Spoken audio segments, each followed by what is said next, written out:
Merci. Alors ce mois-ci est sorti chez Dargaud Gérard, 5 années dans les pattes de Depardieu par Mathieu Sapin.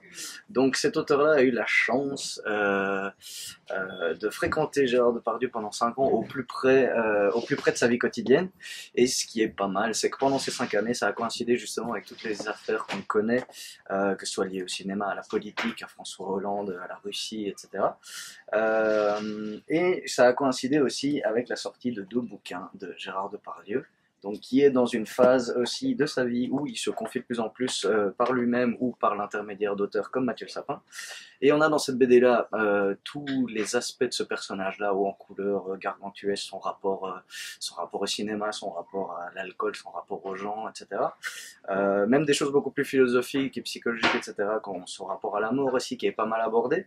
Et ce qui est bien, il y a une vraie portée politique aussi dans cette BD-là, pour une période d'élection, parce qu'on a Mathieu Sapin, qui avait déjà été connu pour notamment une bande dessinée où il était dans les couloirs de l'Élysée pendant 1 an, où il suivait François Hollande de manière assez précise. Il garde des contacts. Cette BD a été faite en même temps que celle sur Gérard Depardieu. Donc aux périodes où on parle de nationalité russe de François Hollande, etc., ben lui, sur une journée, pouvait se retrouver au Palais de l'Élysée, comme dans la salle à manger de Gérard Depardieu. Et Dargaud s'est pas trompé, parce qu'ils ont fait ce format-ci exactement, je peux vous verrez une petite image, la même maquette pour une bande dessinée, donc le château. Du coup, ça peut se lire carrément comme un diptyque, le côté Gérard Depardieu, le côté Hollande, sur tous les aspects de la politique française actuelle. Donc voilà, c'est super, c'est divertissant, c'est intéressant, et ça va beaucoup plus loin que ça peut en avoir l'air. C'est très bon.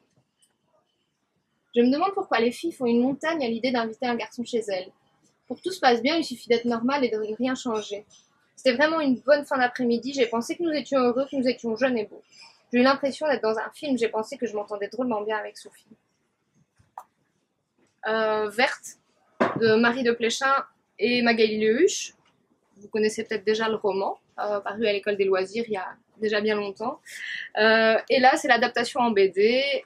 C'est toujours aussi bien, c'est toujours aussi drôle, c'est toujours aussi frais, c'est toujours aussi plein de sens.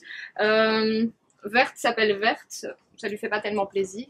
Sa maman est une sorcière, ça lui fait pas tellement plaisir non plus parce qu'elle veut juste être une petite fille tout à fait normale et elle refuse de se laisser embarquer par sa mère dans des histoires de sorcières.